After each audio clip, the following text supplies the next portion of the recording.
dito na agad sa harapan ng City Hall. Umpisa na ng labanan. Tambay tayo dito para kumita. Umpisa na rin ng traffic. Kasi pag sinabasan na yung mga gusto ba. Po, Pirata. buhay naman ano. Si Boss Raylan. Ayan o, dumukot si Boss Raylan. Ayan na. Magpapalista na yan. Ayan o. Ayan o, guwapo si Boss Raylan ha. Naman si Tess o, may dala ng notebook. Ayan, pakyat na. Magbibigay yan, single mother yan. Na pag ano yan, magbayan. Ayan, mamaya pa si Ma'am Jingjing magbibigay ng 1,000. Kasi. Si Ma'am Jingjing, oh, ganda-ganda niya, oh, may-ari ng tindahan. Milyonarya yan. Bakit? Sino yan? Si mami ko.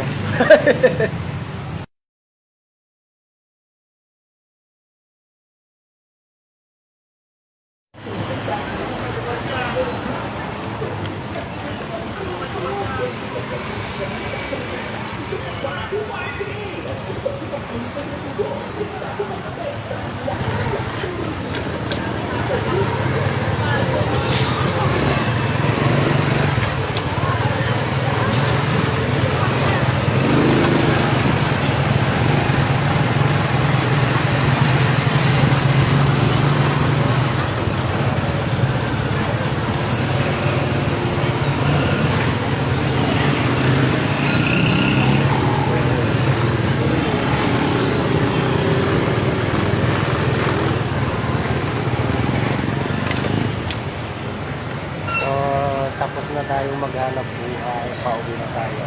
Nandito tayo sa sentro mo. Pauwi na. So, tapos na tayong tumambay dito sa harapan ng munisipyo. Tapos na tayo maghanap buhay, pauwi na tayo. Yan lang ang buhay ng isang tambay sa tambay. At ayan na. Okay na yung isang baba.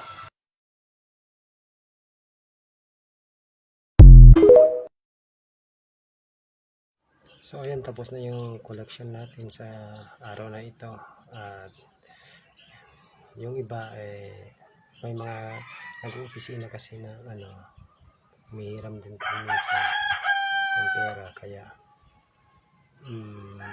yung iba daily, yung iba naman 15 na sa katapusan, kaya yung iba sa GCash na rin nagbabayad sa akin. At ito yan, yung mga bayad nila, naka GCash na rin silang session sila ng GCash sa akin.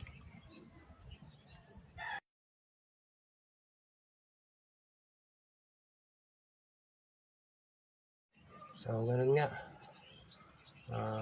Sa umpisa lahat ng bagay naman mahirap talaga mag-umpisa, pero kung medyo tumagal-tagal ka na, mamaster mo na kung paano yung pasikot-sikot ng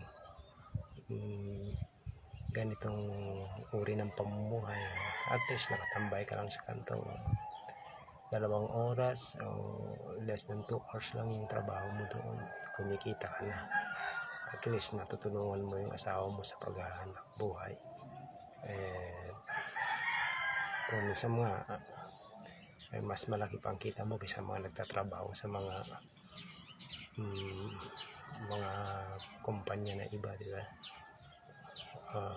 Kaya kung may mga katanungan man kayo na gusto nyo mabigyan ng kasagutan, sa comment section ko, mag-comment lang po kayo dun at subukan ko pong sasagutin para matulungan ko kayo kung paano mag-umpisa sa ganitong pagkakitaan ng hanap po. Like and subscribe po. Salamat po, and God bless po sa ating lahat.